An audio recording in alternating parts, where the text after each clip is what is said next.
저는 초등학교, 중학교 시절 때 공부를 잘 못했습니다. 공부를 잘 못했어요.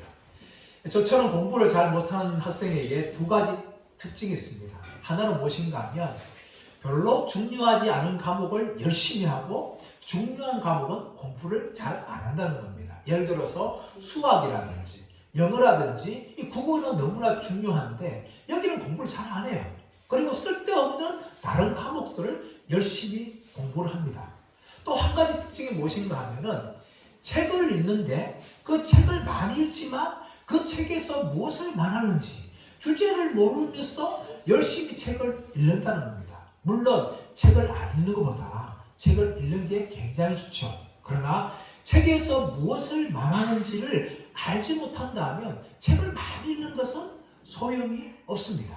이 책을 쓰는 저자는 자신이 책을 통해서 무엇을 말할지 어디에서 미리 말하는가 하면 서론이나 책의 머릿말에서 자신이 말하고자 하는 모든 내용들을 다 이야기합니다. 그래서 책을 읽기 전에 저자가 쓴 머릿말이나 서론을 잘 읽으면 이 책에서 무엇을 말하려는지 저자가 무엇을 강조하려는지를 알게 되는 것입니다. 로마서 말씀도 마찬가지예요. 로마서를 흔히 교리에 관한 말씀이다.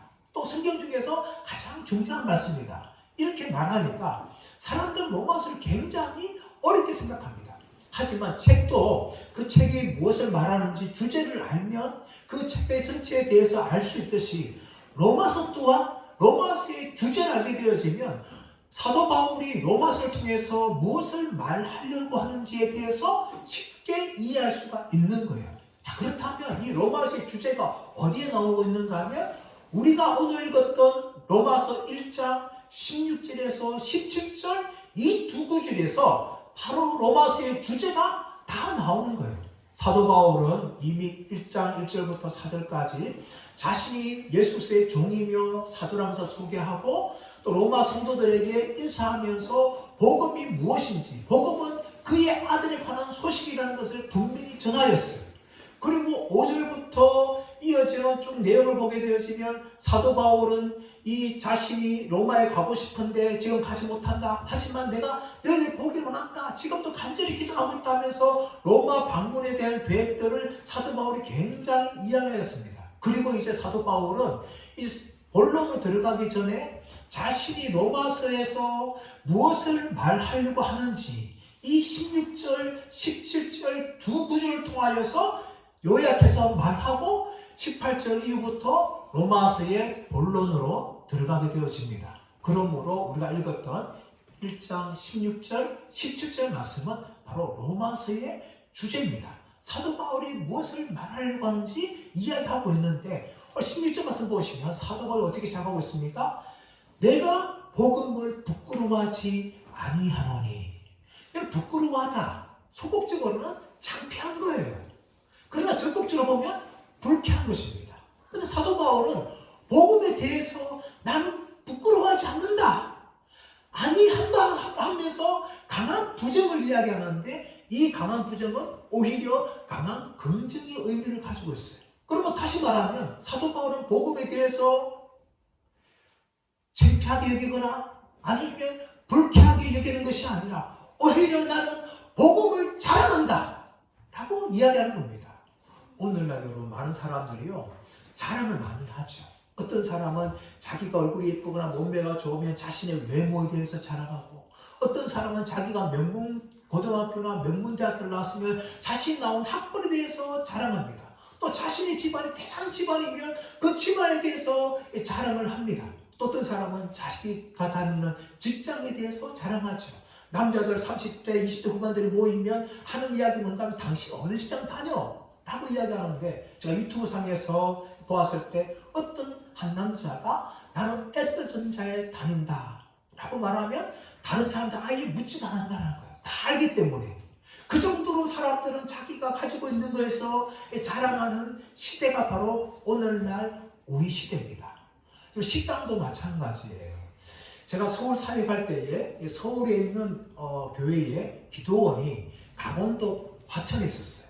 그 강원도 화천에 가기 위해서는 어디를 넘어가야 되는가 하면 배군 계곡이라는 고개를 넘어가야 돼요. 그 계곡을 넘어가야 되는데 그 계곡 밑에 어느 마을이 있는가 하면 이동이라는 마을이 있어요. 이동. 그 앞에는 일동, 그 다음에가 이동, 그 다음에 배군계 넘어가서 화천 가게 되어지는데 이 이동은 두 가지 대표적인 음식이 있어요. 하나는 무엇인가 하면 막걸리예요. 이동 막걸리. 또 한 가지 무엇인가 하면 갈비집입니다. 갈비집. 그래서 이 이동이라는 마을에는 갈비집이 굉장히 많아요. 여러분, 그래서 제가 한때 그것을 넘어가면서 어느 갈비집이 있는지 제가 한번 적어본 적이 있어요.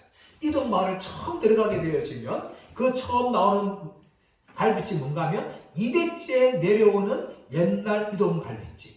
조금 지나면 SBS에 방송된 3대째 김미자 할머니 이동 갈비집. 그 맞은편에 3대째 내려오는 김정민 할머니 집. 조금 위에 느티나무 갈비집. 이어서 마당 갈비집. 그리고 앞에 나온 두 식당을 포괄하는 마당 가운데 느티나무가 서 있는 원조 갈비집.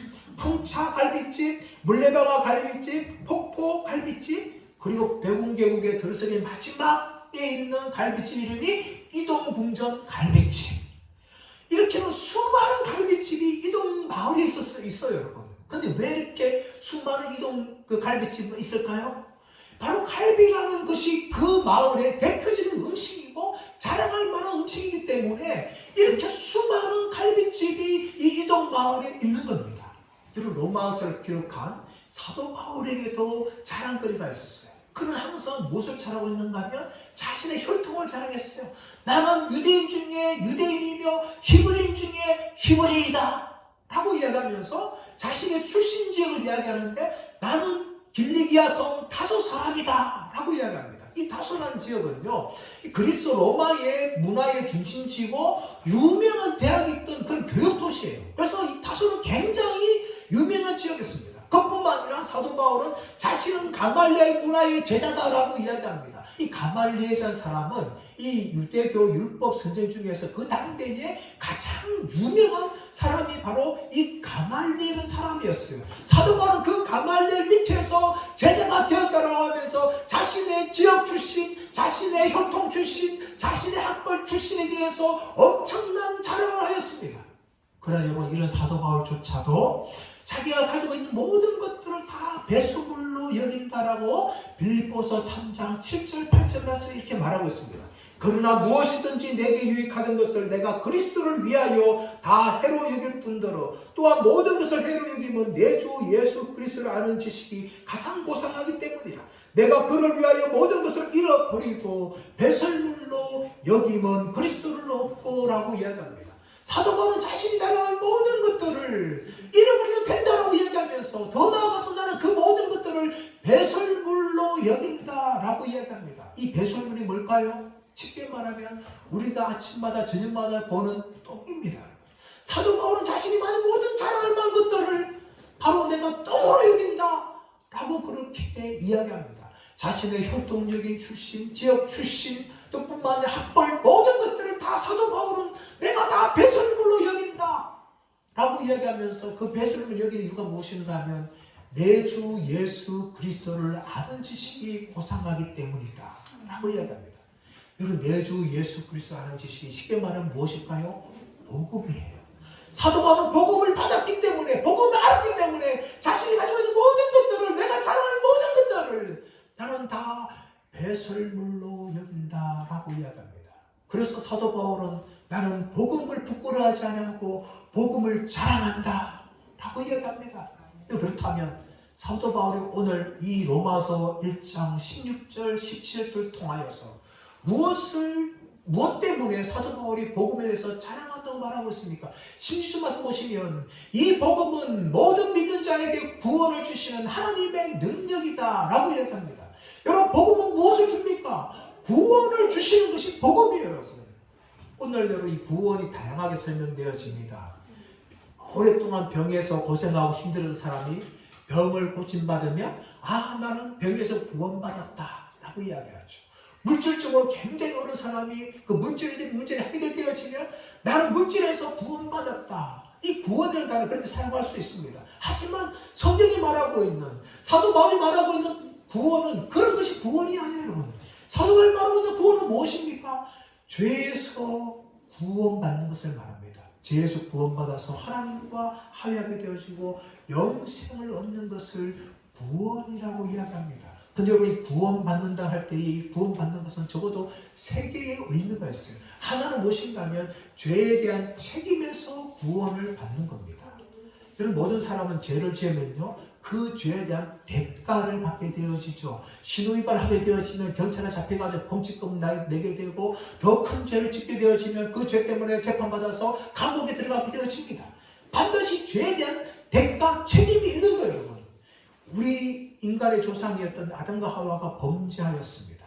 그리고 그 범죄가 아담과 하와만 끝나는 것이 아니라 바로 우리들에게 다 전가되어졌어요. 그래서 우리는 태어날 때부터 이 원죄에 대한 책임을 지게 되어지고, 더 나아가서는 우리가 살아가면서 우리의 말로, 우리의 행동으로 짓는 이 죄에 대한 자범죄에 대한 책임을 받게 되어집니다. 근데 여러분, 이 죄에 대한 결과가 무엇을 말하고 있습니까? 로마서 6장 23절에서는 죄의 삭은 사망이다 말합니다. 단지 육체적으로 죽는 것뿐만 아니라 영적으로 죽임 당해서 하나님의 심판을 받는 것, 그것이 사망인데, 우리가 짓는 죄의 대가는 바로 그 사망을 받는 것이 죄의 대가라는 거예요. 그러나 예수 그리스도께서 우리를 위해서 대신 십자가에 죽으심을 통하여 이 죽음의 문제를 해결하심을 통하여 우리는 더 이상 죄에 대한 책임을 짓지 않습니다. 또 한 가지 무엇인가 하면 죄의 세력으로부터 우리가 벗어나는 거예요. 죄는 무엇과 같은가 하면, 죄는 독재자나 폭군과 같아요. 지금도 전 세계에 폭군과 독재자들이 얼마나 많습니까? 저 북한에도 독재자가 있고, 중국에도 독재자가 있고, 러시아도 독재자가 있고, 아프리카에 독재자가 있고, 그 독재자들 밑에서 국민들은 거의 종노를 합니다, 여러분. 아프리카에 기니라는 나라가 있는데, 그 나라는 작은 나라는 불구하고 우리나라보다 국민소득이 훨씬 높습니다. 아프리카는 불구하고. 그 나라에 석유가 나와서 그 석유 때문에 국민들의 소득이 높은데, 그런데 문제가 무엇인가 하면 그 나라 대통령이 독재자라서 그 수입의 90% 가져간대요. 10%만 국민들이 먹고 사는 거예요. 여러분, 죄는 뭐가 같은가? 폭군과 같은데, 우리가 죄인이었을 때에 이 죄의 종으로 사는 거예요. 죄의 노예가 되는 겁니다. 아담과 범죄함을 통하여서 죄의 종이 되었습니다. 우리가 구원받기 전에 죄의 노예들이었어요. 그러나 예수 그리스도께서 우리를 십자가에 죽으심을 통하여 우리를 죄의 노예에서 해방시켜 주시고 하나님의 자녀로, 하나님의 백성으로 삼아주셨습니다. 할렐루야. 네. 그러므로 우리는 더 이상 죄의 노예가 아닙니다. 죄의 종이 아니라 하나님의 백성이 되었고 하나님의 자녀가 되었어요. 더 나아가서 구원이란 무엇인가 하면 죄의 어려움으로부터 벗어나는 것입니다. 아담과 하와가 범죄함을 통하여 그 죄는 모든 인간들에게 전가되었어요. 그러므로 우리가 태어날 때부터 우리는 원죄를 가지고 태어나는데 죄의 본성이 우리 안에 가지고 있습니다. 그래서 아이들한테요, 거짓말 가르치잖아요. 그런데 아이들은 부모가 착한 말하라, 착하게 살아라, 아무리 그렇게 말해도 어릴 때부터 거짓말하고 나쁜 일을 하는 거죠. 그래서 더 어른이 되어서 더 큰 죄를 범합니다. 왜 그럴까요? 이미 태어날 때부터 우리의 마음은 죄로 말미암아 오염되어지고, 살아갈 때마다 우리의 손으로, 우리의 발로, 우리 모든 것들로 다 죄를 지으면서 그렇게 살아가는 겁니다. 왜냐하면 죄에 오염되기 때문이에요. 그러나 예수께서 우리를 죄의 오염으로부터 정결케 해주시고 날마다 거룩케 하심을 통하여 구원을 이루어 가십니다. 그러므로 우리는 구원받았다는 것은 죄의 책임으로부터, 죄의 세력으로부터, 죄의 오염으로부터 벗어나는 자유를 얻는 것이 바로 구원이에요. 이 구원이 왜 우리에게 주어질까요? 바로 하나님의 능력으로 주어지는 겁니다. 우리의 힘으로 얻는 것이 아니에요, 여러분. 여러분, 인간은 얼마나 능력이 있습니까? 지금은 과학을 얼마나 발전하는지 몰라요, 여러분. 인공위성을 떼우고, 로봇을 만들고, 전기차를 만들고, 여러분, 우주선을 또 우주를 여행하고, 이것이 인간의 능력 아닙니까? 의학도 마찬가지고, 수많은 의학이 발전하지 몰라가지고 지금 이제 평균 나이가 유엔에서는 인간의 수명이 100년을 바라본다는 거예요. 그래서 15세부터 65세가 청년이랍니다. 청년. 65세 청년이고 66세부터 89세 정도까지가 중년이라는 거예요. 그것이 우리의 인생이에요, 여러분. 인간의 능력이 참 무한한 거예요, 여러분. 과학도 발전하고 의학도 발전하지만 이런 인간의 능력이 해결하지 못한 것이 무엇인가 하면 바로 죄에서 구원입니다. 다른 건 인간이 해결할 수 있을지 모르겠지만 죄에서 해결받고 죄의 자유를 얻는 것은 인간의 능력 밖이라는 거예요. 이것이 어떻게 주어지는가 하면 하나님의 능력으로 주어지는데 이 죄에 대한 해결을 바로 하나님이 해주신다는 겁니다. 우리 인간의 아프면요 어디 갑니까? 병원에 가죠. 병원에 가면요 의사가 진단을 하게 되어지고 당신은 감기입니다. 당신은 귀가 문제 있습니다. 하면서 그에 합당한 처방전을 써주죠. 그럼 그 처방전을 받아가지고 약국에 갑니다. 약국에 약을 처방받고 그 약을 먹게 되어지면 우리가 낫게 되어지는 것이죠. 마찬가지로 복음은 무엇인가 하면 우리 죄에 대한 하나님의 처방이라는 것입니다. 하나님께서 예수 그리스도의 십자가 죽음을 통하여서 우리의 죄를 다 완전히 해결함을 통하여 우리를 구원해 주신 것입니다. 그러므로 우리가 구원받는 것은 우리의 힘으로 되는 것이 아니라 하나님의 능력으로 되어지는 것이라고 사도 바울이 이렇게 강력하게 말하고 있는 것입니다. 그런데 여러분 이렇게 하나님의 능력으로 되어지는 구원이요 그런데 모든 사람이 다 받는 것이 아닙니다. 16절 말씀 보시면 사도 바울이 한정되고 있는데 이 복음은 모든 믿는 자에게 모든 사람이 아니라 모든 믿는 자에게 구원을 주시는 하나님의 능력이다. 다시 말하면 그 대상을요 믿는 자라고 한정시켜 주는 것이죠. 사도 바울은 모든 믿는 자 모든 사람이 아니라 모든 믿는 자에게 하나님이 구원을 주시는데 첫째는 유대인에게요 그리고 헬라인에게로다 라고 말합니다. 이건 유대인이 어떤 사람들입니까? 아브라함의 후손들입니다. 아브라함의 후손이라는 말은 다시 말하면 하나님께서 선택하신 백성이라는 것이죠. 그러나 하나님 선택하신 백성이라 할지라도 예수 그리스도를 믿지 않으면 그들은 구원을 받지 못합니다. 여러분 헬라인 누굽니까? 그 당시에 가장 큰 힘을 가지고 있었고 가장 똑똑한 사람들 아닙니까? 그들은 수많은 지식들을 가지고 있었고 수많은 철학들을 가지고 있었는데 그렇게 똑똑한 사람들을 할지라도 예수님을 믿지 않으면 구원을 받지 않는다는 겁니다. 하지만 유대인이 할지라도 헬라인이 할지라도 예수님을 믿기만 하면 하나님의 능력으로 주시는 구원을 얻게 된다고 사도 바울이 말합니다. 여러분 이 복음이 바로 우리나라에도 들어와서 우리나라도 자유롭게 된 겁니다. 우리나라가 과거에 어땠습니까? 과거에는 다 조상신을 섬겼어요. 다시 말하면 귀신을 섬긴 거죠. 그런데 이런 백성들이 바로 예수 믿음을 통하여서 하나님의 은혜를 말미암아 하나님의 백성이 되었고 하나님의 자녀들이 되었습니다. 이 모든 것이 무엇입니까? 하나님의 능력으로 된 거예요. 그러므로 사도 바울은요 왜 자신이 복음을 자랑하는지에 대해서 16절에 다시 말하는데 이 복음은 모든 믿는 자에게 구원을 주시는 하나님의 능력이 되기 때문에 자신이 복음을 자랑한다라고 이야기하고 있는 겁니다. 두 번째로 사도 바울이 복음을 자랑하는 이유를 17절 말씀에 말하고 있는데 복음에는 하나님의 의가 나타나서 복음에는 하나님의 의가 나타나서 믿음으로 믿음에 이르게 하나니 오직 의인은 믿음으로 말미암아 살리라 라고 이야기합니다. 여러분 복음에는 무엇이 나타났다고요? 하나님의 의가 나타났다. 하나님의 의. 하나님은 거룩하시고 전능하시지만 하나님은 또 의로우신 분이에요. 이것이 하나님의 성품인데 여기서 말하고 있는 의라는 것은 하나님의 의라는 것은 하나님의 신적인 성품을 말하는 것이 아니라 우리를 향하여서 의롭다고 선언하는 그런 의입니다. 여러분 유대인들은요 의롭게 되기 위해서 온갖 노력들을 다 했어요. 자신의 가지고 있는 율법들을 순종하려고 어떻게 하면 율법을 잘 순종할 것인지 하면서 율법에 대한 전통들을 만들면서 수많은 전통을 열심히 섬기면 자신들이 율법을 잘 지킨 것이라고 그렇게 생각을 하였습니다. 그러나 아무리 뛰어난 인간이라 할지라도 이 모든 법들을 다 지킬 수가 없어요. 세상 사람들 보시면 나는 정말 법 없이 산다 라고 말하는 사람들이 있지만 한 가지 법도 어긴 적이 없을까요? 아닙니다. 여러분. 모든 인간들은 다 죄 짓지 않고 살아갈 수가 없어요. 마찬가지로 아무리 유대인들 할지라도 율법을 열심히 지키려고 할지라도 100%다 율법을 지킬 수가 없습니다. 마르틴 루터를 보십시오. 그가 종교개혁을 하기 전에 이 가톨릭의 신부였어요. 사제였어요. 그가 의롭게 되기 위해서 온갖 종교적인 고행을 다 했습니다. 했습니다. 수많은 금식도 하고 수많은 고행들을 하고 심지어 이 성전을 계단으로 무릎을 올라가기도 하고 잠을 자지도 않고 온갖 고행들을 다 했지만 도저히 자신 안에 의로움을 발견할 수 없고 아무리 노력하면 노력할수록 끊임없이 자기 안에 죄 짓는 모습을 보게 되어집니다.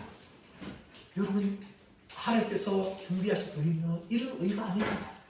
바로 인간 열심히 노력을 통해서 이룰 수 있는 그 의가 아니라 예수 그리스도를 통하여서 하나님께서 우리에게 의롭다 하시는 그 의를 준비하신 거예요. 예수 그리스도는 하나님의 아들이시므로 죄 없으신 하나님 아들이셨습니다. 그분 자체가 의로우신 분이셨어요. 그런데 그 예수님께서 이 땅에 오셔서 하나님 모든 율법에 다 순종하시고 또 십자가의 죽으심을 통하여 우리의 모든 죄를 다 완성해 주시고 우리의 모든 다 해결해 주셨습니다. 그러므로 예수님께서 우리를 위하여서 의롭다 되신 분이시고 그 예수를 믿는 자들에게 무엇을 주시는가 하면 하나님께서 의롭다 하시는 선을 주시는 것입니다. 이것이 바로 하나님께서 준비하신 의예요. 이 의를 누가 받는 겁니까? 믿음으로 믿음에 이르게 하나니 라고 이야기하는데 이것을 간단하게 말하면 오직 믿음으로 하나님이 준비하신 의는 바로 믿음으로 내가 받는 거예요. 다시 말하면 믿음의 손이라는 것을 통하여 받는 겁니다. 여러분, 어떤 사람이 선물을 주려고 해요. 정말 멋진 선물을 주려고 하는데 우리 그 선물을 무엇으로 받아요? 손으로 받는 거죠. 마찬가지로 믿음도 그러합니다. 하나님께서 예수 그리스도를 통하여 준비하신 그 의롭다 하심이라는 선물을 바로 우리는 믿음이라는 손을 통하여 믿음이라는 도구를 통하여 내 것으로 받는 거죠. 이것이 우리가 예수님의 의를 받을 수 있는 얻을 수 있는 통로가 되는 겁니다. 바로 사도 바울은 믿음을 통하여 우리가 그것을 받게 된다는 것을 우리에게 말하는 것이죠. 그렇다면 여러분, 우리에게 필요한 것은 무엇입니까? 바로 하나님께서 예수 그리스도의 십자가의 죽음과 부활을 통하여 준비하신 그 의롭다 하심의 선언을 내가 믿음으로 받아내는 것이 우리가 해야 할 일이라는 것을 성경은 우리에게 말하고 있는 것입니다. 여러분, 믿지 않으면요 우리의 것이 되지 않는 거예요. 물론 믿음도 하나님의 선물이기 때문에 내 것이 나한테 나온 것이 아니라 하나님의 선물로 주어지는 것인데 그 선물로 주어진 믿음을 통하여 하나님께서 우리에게 의롭다 하심이라는 이 선언을 주시는 것입니다. 내 힘으로는 할 수 없는 거예요. 지금도 여러분 수많은 사람들 여러분 자신의 힘을 통하여 의롭다 하려고 노력합니다. 수많은 법들을 지키고 양심대로 살려고 하지만 모든 인간들은 그 하나님의 의롭다 하심에 다가갈 수가 없는 거예요.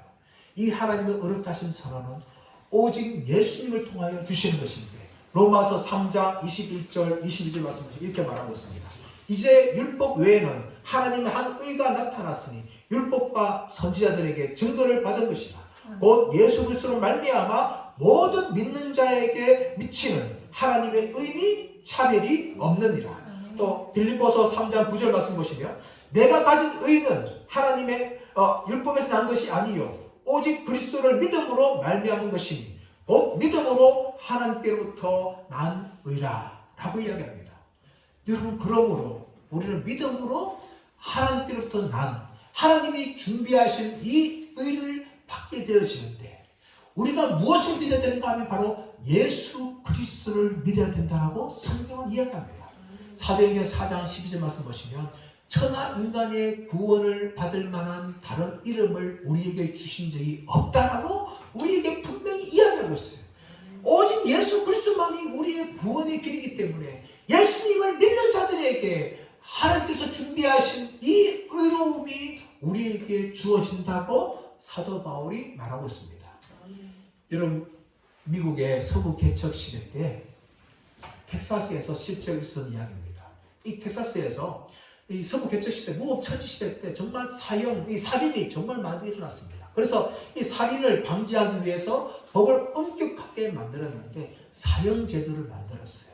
어느 날 그 마을에 있는 사람들이 술을 먹다가 한 젊은이가 술에 취해서 옆에 있는 친구를 쏴 죽였습니다. 총으로. 그런데 옆에 있는 마을 사람들이 너무나 놀란 거예요. 왜냐하면 그 총으로 쏘아 죽인 그 살인자는 그 동네에서 정말 착하고 성실한 사람으로 소문이 났던 그런 청년이었기 때문입니다. 마을 사람들이 정말 불쌍했어요. 그러면서 어떻게 하면 이 청년을 살릴까 하면서 구명운동을 막 벌였습니다. 탄원서를 많이 만듭니다. 수많은 사람들이 이 청년은 정말 실수한 겁니다. 고의한 것이 아닙니다. 이 청년 죽이기 아깝습니다 하면서 수많은 탄원서를 막 썼어요. 그리고 그 탄원서를 가지고 주지사에게 가져갔습니다. 주지사 그걸 보고 마음에 감동을 받았어요. 정말 마을 사람들이 정말 이 착한 사람의 구명을 보고 또 이 사람이 착하고 성실한 사람인 줄 알고 주지사 마음이 감동을 받고 마을 사람들이 약속을 하였습니다. 정말 이 사람 착한 사람이기 때문에 죽이기 너무 아깝습니다. 그래서 제가 그 사람을 사면해 주겠습니다 하면서 약속을 하고 사면증을 가지고 그 젊은이를 찾아갑니다.